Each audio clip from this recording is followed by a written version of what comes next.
Bonjour et bienvenue sur cette nouvelle leçon d'homotopie. J'ai décidé de faire des cours d'homotopie aujourd'hui, qui est une branche de mathématiques pures, tout simplement parce qu'elle possède de nombreuses applications, notamment dans le domaine informatique. Alors, tout d'abord, l'homotopie en mathématiques, c'est quoi? Et en quoi elle peut servir?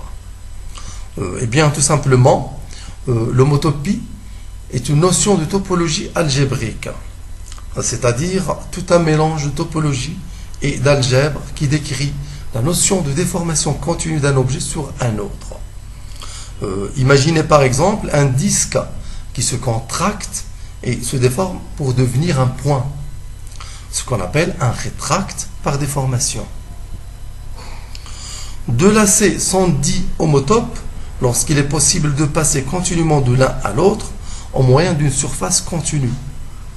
Ce concept se généralise bien sûr à d'autres objets mathématiques autres que les lacets, comme par exemple les courbes, les surfaces, etc. Alors, nous allons voir maintenant un exemple de deux courbes homotopes. Alors, on a dit que deux courbes, ou bien deux lacets, ou bien deux chemins sont homotopes lorsqu'on peut passer continuellement de l'un à l'autre. Donc, passer continuellement d'une courbe gamma 0 à une courbe gamma 1 se fait donc via une surface H de TS. H, une surface, donc elle possède deux paramètres, T et S. En prenant le paramètre S égale 0, vous voyez ici H de T 0 égale gamma 0 de T, et en donnant au paramètre S la valeur 1, on obtient H de T1 égale gamma 1 de T. On dit que H est une homotopie entre les courbes gamma 0 et gamma 1. Et on dit aussi que les courbes gamma 0 et gamma 1 sont homotopes. L'homotopie aujourd'hui est devenue une théorie mathématique en pleine extension. Elle est utilisée dans de nombreux domaines de recherche.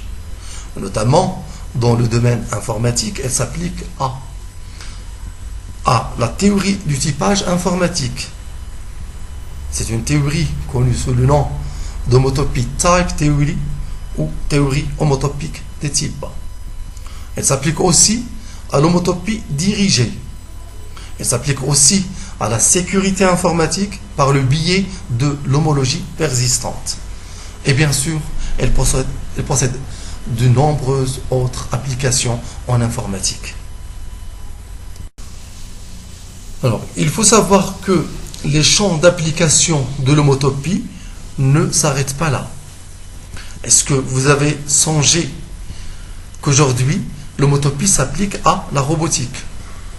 Il faut voir dans ce cas les travaux de Michael Farber en 2003 sur les algorithmes de planification du mouvement et la complexité topologique. En anglais, Topological Complexity of Motion Planning Algorithm.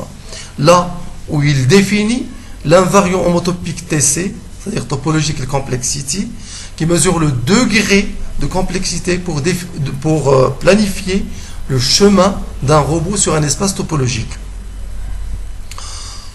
Alors, il faut savoir aussi que la théorie d'homotopie est étroitement liée à la théorie des catégories et foncteurs, qui a été fondée pour la première fois par les deux mathématiciens Samuel Ellenberg et Sandel MacLean. Ensuite, beaucoup développé par Alexander Grothendieck, mathématicien français qui est né en 1928 et mort récemment en 2014. Ce dernier, c'est-à-dire Grothendieck, a essayé de fusionner entre différentes théories mathématiques par le biais de la théorie des catégories et foncteurs.